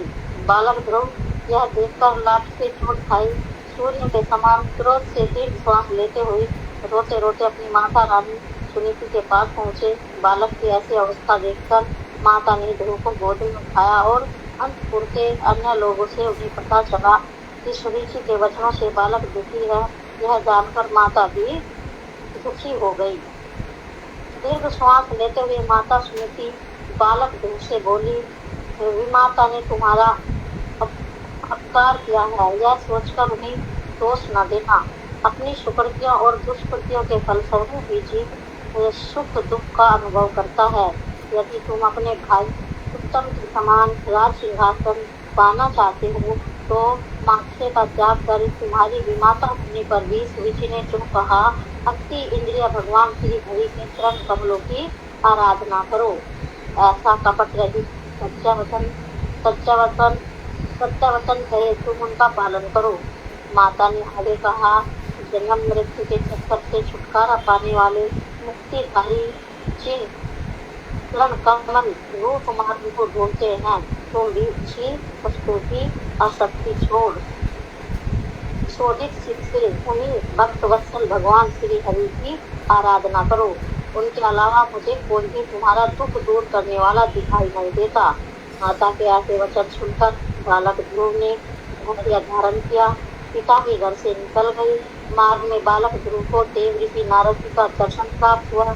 नारद मुनि सब जानते थे, इसलिए उन्होंने बालक ध्रुव को समझाते हुए कहा, मनुष्य मात्र के लिए भगवान की कृपा को प्राप्त करना बड़ा कठिन है, क्योंकि जो मुनिजन हर प्रकार से असत संग से दूर रहकर योग समाधि द्वारा जिनके बहुत जन्मों तक खोज करते हैं, वे मुनिजन भी उनको समझने में असमर्थ हैं।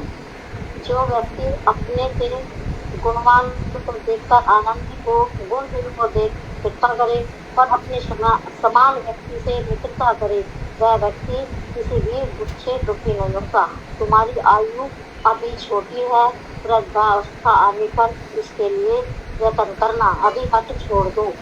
बालक ध्रुव बोले, आपने आत्मसंतोषी लक्षण स्वरूप जो शांति मार्ग दिखलाया वो मेरे जैसे दुखी हृदय के लिए नितांत दुर्लभ है।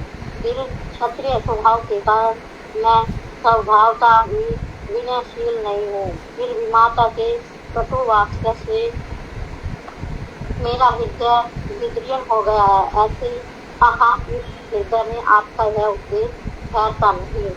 मैं उस पद को पाना चाहता हूँ जिस पर मेरे पिता और पितामह भी आरूढ़ होने में समर्थ नहीं हुए। आप मुझे इसी पद को प्राप्त करने का मार्ग दिखाएं। आप ऐश्वर्यशाली ब्रह्मा जी के पुत्र हो और जगत के मंगल विधान के लिए वीणा बजाते हुए सूर्य की भांति आप तीनों लोकों में भ्रमण करते हो। अल्पायु बालक की ऐसी बातें सुन नारद जी प्रसन्न हुए। अब बालक को सदुपदेश देने लगे। हे वत्स, तुम्हारा मंगल हो। तुम्हारी माता प्रीति ने भगवान वसुदेव की आराधना रूपी चित्त भक्ति योग का उपदेश दिया है, वही चरम कल्याण का मार्ग है। तुम एकाग्र चित्त से उनका भजन करो। तुम यमुना तट स्थित मधुवन में जाओ, क्योंकि भगवान श्री हरि सदा वहीं निवास करते हैं। तुम वहाँ कालंदी में स्नान कर नित्य ब्रह्म को समाप्त कर आसन में स्थिर बैठकर चंचल आदि दोषों को दूर कर स्थिर चित्त में भगवान श्री वसुदेव का ध्यान करना। वे सदैव ही वरदान देने के लिए आतुर रहते हैं। वे समस्त देवताओं में परम सुंदर पुरुष, नित्य तरुणावस्था, वक्ष स्थल पर श्रीवत्स चिन्ह, श्याम वरण, गले में वैजयंती माला, शंख चक्र गदा पदम चतुर्भुज रूप धारण करते हैं। पीले रंग के रेशमी वस्त्र पीताम्बर सबको एवं कौस्तुभ मणि धारण करते हैं। अनुराग रंजित कटाक्ष द्वारा भक्तों के ऊपर कृपा करते हैं। नारद जी आगे कहने लगे, मैं तुम्हें परम गुह्य मंत्र प्रदान कर रहा हूँ। ओम नमो भगवते वासुदेवाय। इस द्वादश अक्षर मंत्र का उच्चारण करते हुए हृदय में भगवान की मनोहर लीलाओं का ध्यान करना। आराधक की इच्छा अनुसार भगवान फल प्रदान करते हैं। जो संपूर्ण रूप से अर्थात शुद्ध भगवत गुरु का आश्रय लेकर भगवत भजन करते हैं, भगवान उन्हें मुक्ति से भी ऊपर श्रेष्ठ वस्तु प्रेम भक्ति प्रदान करते हैं।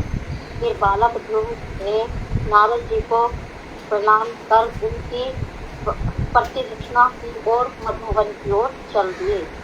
मधुवन पहुंचकर बालक ध्रुव ने कठोर तपस्या कर पहले मास में देर और पेट खाकर, फिर दूसरे मास में सूखे पत्ते आदि खाकर, तीसरे मास में जल पीकर, चौथे वायु, पांचवें मास में प्राण वायु को जीत कर एक पैर पर खड़े हुए निश्चल भाव से पर ब्रह्म का ध्यान करने लगे।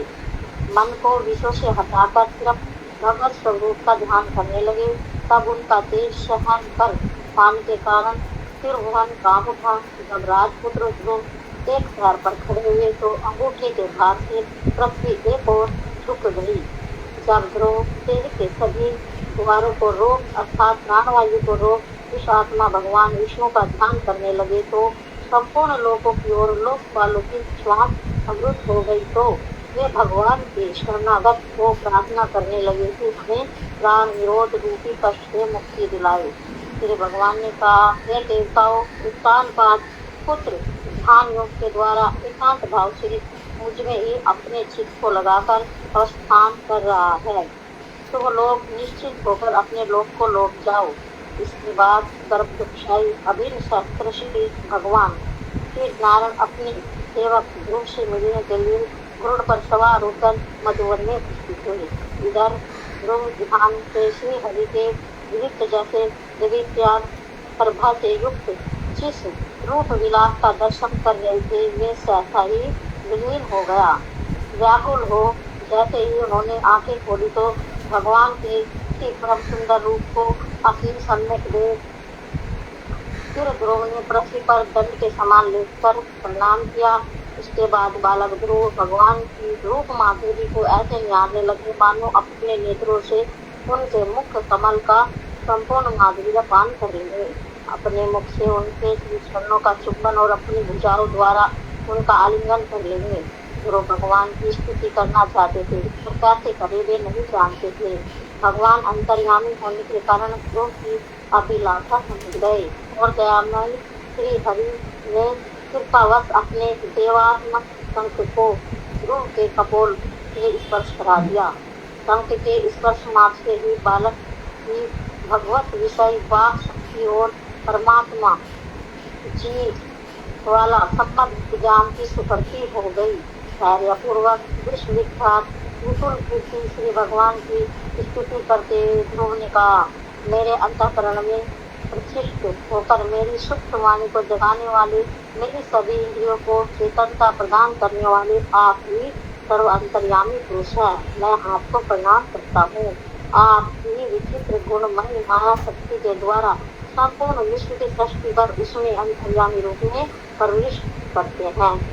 हे आप बंधु, सृष्टि के आरंभ में आपके प्रति शरणागत होकर ब्रह्मा जी ने आपसे दिव्य ज्ञान प्राप्त किया।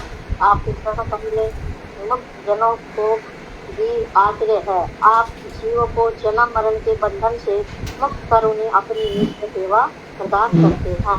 आपके लेखनों के साथ आपकी कथा सुनने में बहुत ही आनंद प्राप्त होता है। हे अनंत, जो शुद्ध आत्मा पुरुष निरंतर आपकी भक्ति करते हैं, मुझे उनका वास्तविक समय दीजिए, जिससे मैं इस भीषण संसार समुद्र को अनायास ही पार कर सकूंगा। हे पद्मनाभ, जो आपके चरण कमलों की सुगंध के लोभी महात्माओं का संग करते हैं, वे इस देह और देह से संबंधित पुत्र, स्वर्ग, ग्रह, धन, स्त्री आदि किसी भी किंचित मात्र भी चिंता नहीं करते। प्रलय काल में जिस पुरुष ने अपने हाथ में संपूर्ण ब्रह्मांड को लीन कर योग निद्रा का आश्रय ली, छाया पर शयन किया और जिनकी नाभि से कल से सभी ब्रह्मा जी ने जन्म ग्रहण किया, मैं उन्हें भगवान वसुदेव को प्रणाम करता हूँ। जिससे परस्पर स्वभाव वाली विद्या एवं अविद्या आदि विविध शक्तियाँ धारा प्रवाह में निरंतर उत्पन्न हो रही है। ऐसे विश्व के कारण भूत अखंड अनादि अधिकारी पर ब्रह्म श्री भगवान के चरणों की शरण ग्रहण करता हूँ। मैंने अब होने के कारण राज्य आदि के लोग से आपका भजन किया, तथापि आप सकाम भजन करने वाले मुझे निष्काम भक्तों द्वारा आपके चरण कमलों का किंचित माधुर्य पालन करके प्रतिपालन कीजिए। नवजात बछड़े को जन्म देकर गाय उनको दूध भी पिलाती है और उनकी रक्षा भी करती है, जबकि इस बछड़े ने माता की कोई भी सेवा नहीं करी होती। उसी प्रकार आप मुझे भी सकाम भक्ति रूपी विघ्न से बचाकर अपने चरण कमलों की भक्ति के माधुर्य का आस्वादन कराइए। तब भगवान बोले, हे राजकुमार, तुम्हारा मंगल हो। तुम्हारे मनोविष्ट को जान गया हूँ। मैं तुम्हें जो सुमंगल पद प्राप्त कर रहा हूँ वह महाप्रलय में भी नष्ट नहीं होगा। उसके चारों ओर ग्रह नक्षत्र तारागण संमित नामक ज्योति चक्र सर्वदा संगलन रहकर चक्कर काटा करते हैं। जैसे निंदी के चारों ओर चौथी के बैल धम, अग्नि, कश्यप, इंद्र, वानप्रस्थी, मुनिवृंद एवं सप्त ऋषिगण तारों के साथ निरंतर उस स्थान की प्रति दक्षिणा करते हैं, भ्रमण करते हैं। मैं तुम्हें उसी उत्कृष्ट स्थान को प्रदान करता है। तुम्हारे पिता तुम्हें पृथ्वी का शासन भार सौंप वन को चले जाएंगे। तुम इसके पिछले 36,000 वर्षों तक उस राज्य की रक्षा करते हुए राज्य होगी। तुम्हारे और तुम्हारी माता के प्रति रुचि ने जो अपराध किया, फिर उसकी जो दशा होगी उसे श्रवण करो। तुम्हारा भाई उत्तम शिकार खेलता हुआ मारा जाएगा और सुरुचि पुत्र प्रेम में विहल हो वन में खोजती हुई दावानल में प्रवेश कर जाएगी। यह भी मेरी प्रिय मूर्ति स्वरूप, अतः तुम बड़ी बड़ी दक्षिणाओं से युक्त यज्ञों द्वारा मेरी आराधना कर इस लोक में उत्तम भोग कर अंत समय में मुझे अपनी स्मृत्या पद में धारण करने से समर्थ हो सकोगे। इसके बाद तुम मेरी कृपा से मेरे निज धाम गृहलोक में जा पाओगे। इस प्रकार भगवान गरुड़ध्वज अपना परम पद प्रदान कर अपने लोक को चले गए। गरुड़ध्वज भगवान श्री हरि से वरदान प्राप्त कर बालक ध्रुव अपने राज्य को वापस आ गए। समय की गति के प्रभाव से ध्रुव और उत्तम दोनों बड़े हुए। उत्तम ने विवाह नहीं किया। ध्रुव का विवाह प्रजापति शिशुमान की पुत्री भूमि से तथा वायु पुत्री इला से हुआ। रमनी से को 2 पुत्र हुए और इला से एक कन्या और उत्कल नामक पुत्र हुआ। एक बार उत्तम शिकार करने के लिए हिमालय पर्वत पर गए। वहाँ पर एक बलशाली यक्ष के साथ युद्ध करते हुए यक्ष के हाथों मारे गए। उनकी माता रुचि उन्हें वहाँ ढूंढते हुए मृत्यु प्राप्त हो गई। महाराज को जब यह समाचार मिला तो वो अत्यंत क्रुद्ध होकर यक्षों के निवास स्थान उत्तर दिशा की ओर चले। वहाँ पर हिमालय पर्वत की घाटी में उन्होंने अलकापुरी नगरी देखी। वो अपना शंख बजाने लगे। शंख बजाने से समस्त यक्ष पत्नियां डर गई। यक्षराज कुबेर की सेना अस्त्र शस्त्र उठाकर महाराज ध्रुव की ओर दौड़ी। महाराज ध्रुव प्रचंड धनुर्धर थे। यक्ष सेना तथा महाराज ध्रुव के मध्य बड़ा भयंकर युद्ध होने लगा। महाराज ध्रुव अपने सहस्त्र सूर्य के प्रकाश के समान दिव्य रथ पर आरूढ़ हुए हो युद्ध करने लगे। यक्ष सेना में हाहाकार मच उठा। महाराज ध्रुव यक्ष सेना का विनाश करने को आतुर थे। यक्ष सैनिक निरंतर महाराज ध्रुव के बाणों का द्वारा मृत्यु को प्राप्त हो रही थे। भय के कारण बचे हुए सैनिक रणभूमि से मुड़कर भागने लगे। बहुत लंबे समय तक भयंकर युद्ध हुआ।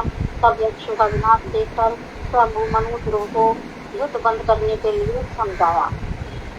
ऋषि मुनियों के वचनों को सुनकर महाराज ध्रुव ने आचमन करते हुए नारायण अस्त्र रूपी बाण का संधान किया। जैसे ज्ञान के प्रकाश से अविद्या का नाश होता है, वैसे ही धनुष पर नारायण अस्त्र का संधान करने मात्र ही यक्षों की माया का उसी समय नष्ट हो गई। मैत्रेय ऋषि आगे बोले, हे विदुर, यह जानकर ध्रुव ने अपने पितामह के वचनों को मान हिंसा का त्याग कर दिया। तब वह धनपति कुबेर यहाँ उपस्थित हो गए। उन्हें देख महाराज ध्रुव ने खड़े होकर हाथ जोड़े। धनपति कुबेर बोले, हे पाप ध्रुव, तुमने अपने पितामह के आदेश से शत्रुता का परित्याग दिया। मैं तुमसे बहुत प्रसन्न हूँ। वास्तव में न तुमने यक्षों का वध किया और न ही यक्ष ने तुम्हारे भाई को मारा। काल ही समस्त जीवों की उत्पत्ति और विनाश का कारण है। धनपति कुबेर ने जब वर मांगने को आग्रह किया तो महाराज ध्रुव ने देवी वरदान मांगा कि भगवान श्री हरि के प्रति उनकी अखंड स्मृति बनी रहे, जिससे कि इस अविद्या रूपी संसार से पार हुआ जा सके। कुबेर ने उनको यह वरदान दिया। अंतर्धान हो गए। फिर ध्रुव महाराज अपनी पुरी में लौट आए। वहाँ आकर अनेक यज्ञों द्वारा भगवान श्री की आराधना की। भगवान के प्रति एकांतिक भक्ति करते हुए अपने और समस्त प्राणियों के अंतःकरण में उनको ही देखने लगी। 3 वत्सल एवं वर्णाश्रम धर्म की मर्यादा के रक्षक होने के कारण प्रजा उन्हें अपना पिता ही मानती थी। इस प्रकार विविध ऐश्वर्य को भोगते हुए महाराज ध्रुव ने 36,000 वर्ष तक यहाँ राज्य किया। फिर ध्रुव अपनी देह स्त्री पुत्र मित्र राज्य धन आदि सब कुछ नित्य लगने लगे। उन्होंने अपने पुत्र उत्कल को राजसिंहासन सौंपकर भगवत आराधना के लिए बद्रिक आश्रम चले गए। वहाँ पहुंचकर महाराज ध्रुव ने इंद्रियों को बाह्य विषयों से हटाते हुए भगवान के विराट स्वरूप की धारणा करी। इस प्रकार उसी में एकनिष्ठ हो उन्होंने स्थूल रूप विस्मृत हो गए। इस प्रकार महात्मा ध्रुव का भगवान श्री हरि के निरंतर भक्ति प्रभाव बढ़ने लगा। आनंद अश्रु प्रभावित होने लगे। ये अभिमान दूर हो गया।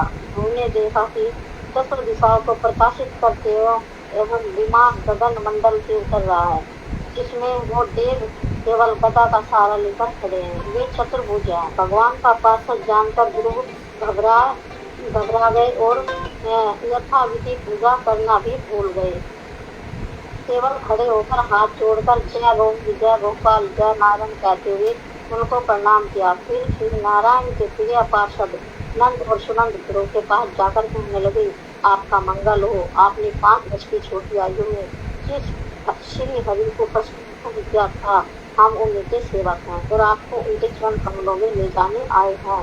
भगवान श्री हरि ने आपके लिए यह विमान भेजा है। चलिए, मैं अमृतवाणी सुन महात्मा ध्रुव ने स्नान संध्या वंदन आदि करके बकरी का आकृति रहने वाले मुनि और ऋषियों को प्रणाम किया। फिर विमान की वंदना कर दोनों पार्षदों का अभिवादन और फिर उस तेज दिव्य विमान पर चढ़े। मृत्यु को सामने उपस्थित देख उसके सर पर पैर रखकर विमान पर सवार हो गए। आकाश में सुगंधी मृदंग ढोल बजने लगे। गंधर्वों ने गायन शुरू किया। जैसे ही ध्रुव विमान पर चढ़े, वैसे ही उन्हें अपनी माता का स्मरण हो आया। वे सोचने लगे, माता सुनीति को भी छोड़ के अकेला कैसे विष्णु लोक हो जाऊं। दोनों ही पार्षद ने ध्रुव के मन की बात जानकर उनको अगला विमान दिखाया, जिसमें माता सुनीति विराजमान थी। फिर उस पर ध्रुव ने सूर्य आदि सभी ग्रहों को देखा। तीनों लोकों एवं सप्त ऋषि मंडल को पार करता हुआ वह विमान श्री विष्णु के दिव्य धाम में पहुंच गया। यह दिव्य धाम अपने इस विशेष वर्षा प्रकाशमान रहता है, जो समस्त प्राणियों के प्रति निरंतर इसका स्मरण करते हुए इस उत्तम पद को प्राप्त कर सकते हैं। निर्मल चित्त वाले ध्रुव की ऐसी महिमा देख ऐश्वर्यवान देवऋषि नारद ने प्रजापतियों की जब सभा में वीणा वादन करते हुए उनकी महिमा गाई। हरे कृष्णा। ध्रुव का शरीर अति धन्य यश आयु को बढ़ाने वाला परम मंगल स्वरूप है। भगवान अच्युत के प्रिय भक्त ध्रुव का यह चरित्र श्रद्धा के साथ बार बार स्मरण करने से भगवान श्री हरि के प्रति भक्ति उत्पन्न होती है, जिससे जन्म मृत्यु का बंधन कटता है और भगवत प्राप्ति होती है। हरे कृष्णा। हरे कृष्णा दीदी, दंडवत प्रणाम। सभी को मेरा यथोक्त दंडवत प्रणाम। दीदी कोई त्रुटि हो उसके लिए समाप्त। हरे कृष्णा दीदी।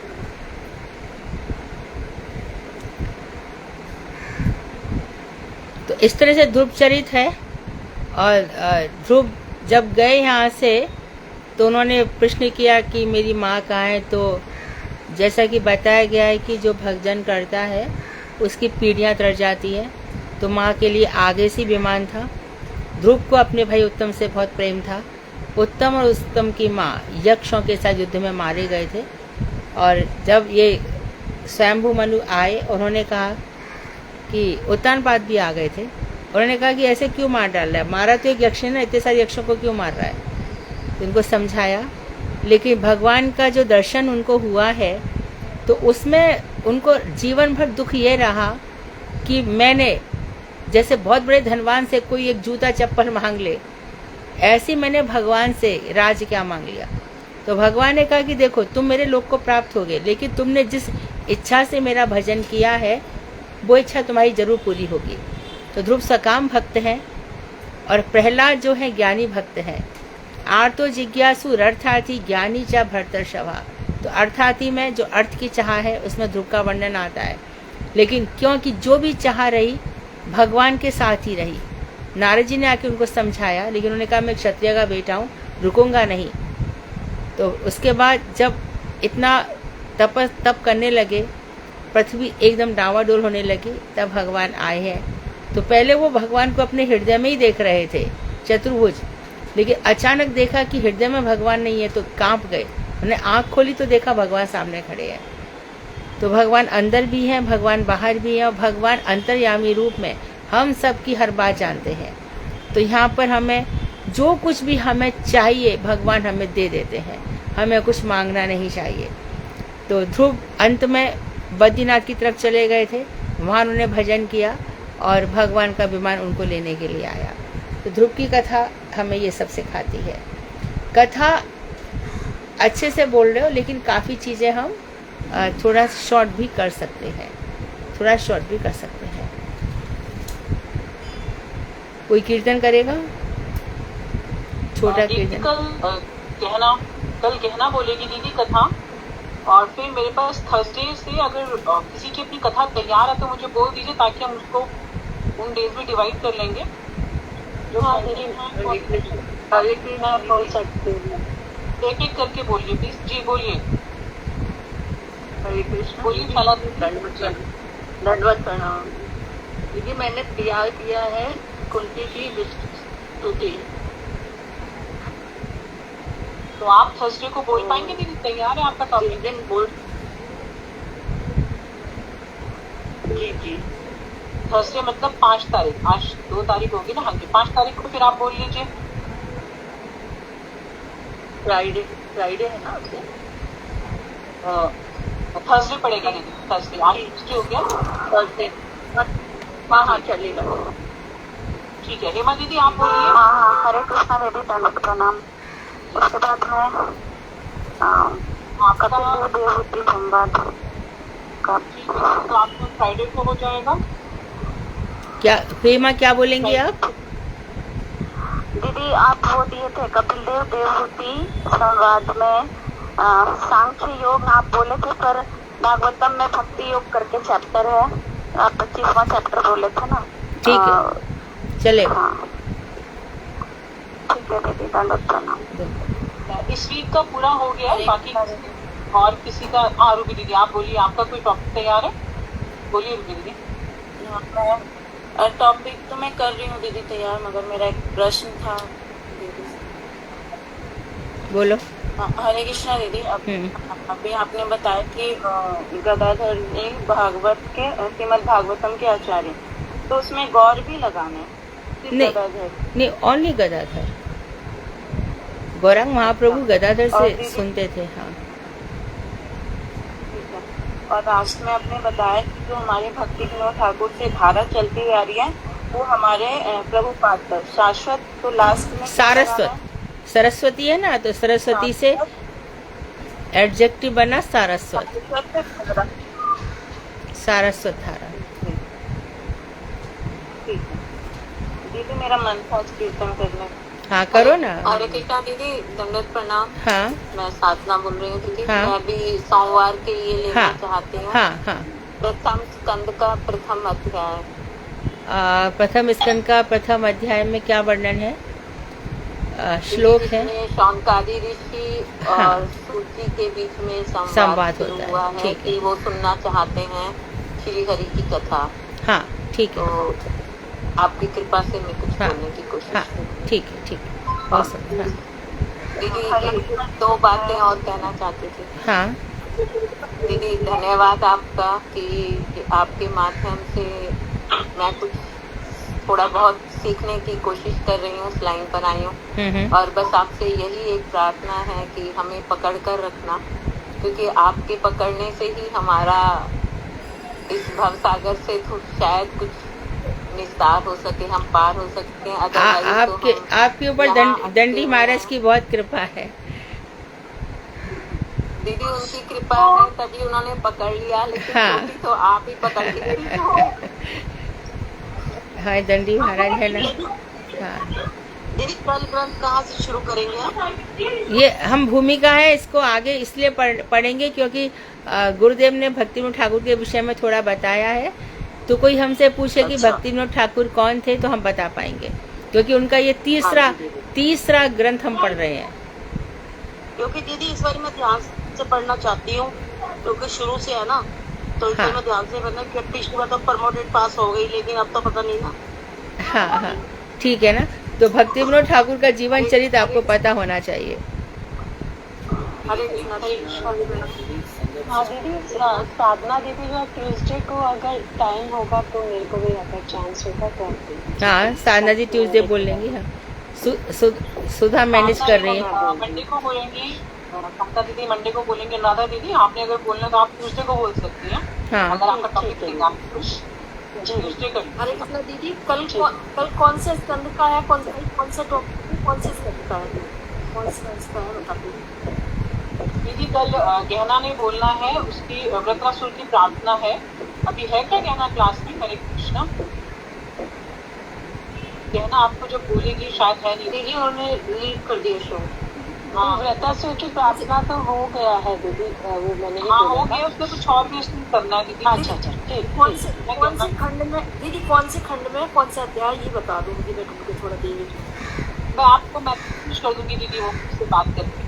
ठीक है, धन्यवाद दीदी, किसी और का कोई टॉपिक तैयार है तो बोल दीजिए। पूरा पूरा श्रीमद भागवत के 365 अध्याय आपके पास हैं, आप लोग चयन कर सकते हैं। 365 अध्याय में सभी 15 भी 20 हुए होंगे मुश्किल से।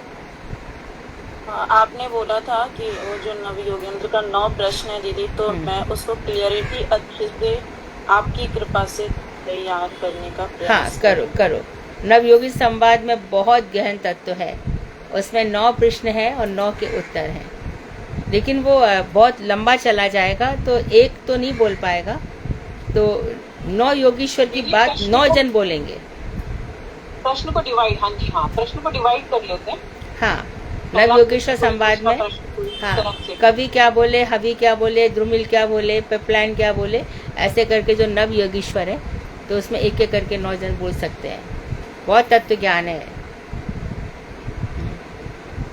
संजय प्रभु जी आप बोलिए, आप कुछ बोलना चाह रहे हैं। हरे कृष्णा।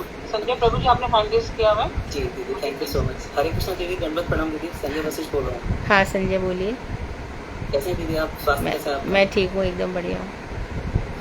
दीदी आपने अभी ना श्रीधर स्वामी जी के बारे में बोला, तो ये मैं समझ नहीं पाया, भक्ति रक्षक श्रीधर गोस्वामी जी के बारे में बोला है आपने? नहीं, वो श्रीधर ये भक्ति रक्षक श्रीधर स्वामी नहीं है।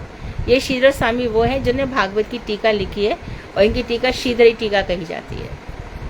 हाँ, क्योंकि कई बार ना मैंने स्वामी महाराज जी के ग्रंथ पढ़े, तो उन्होंने भी कई जगह श्रीधर स्वामी जी का जो है हाँ। मतलब उन्होंने किया खुद, क्योंकि उनके नाम टीका किया की संस्तुति श्रीमन महाप्रभु ने भी करी है। जी, जी। तो उन्होंने कहा जो श्रीधर को नहीं मानता मैं उसको नहीं मानता।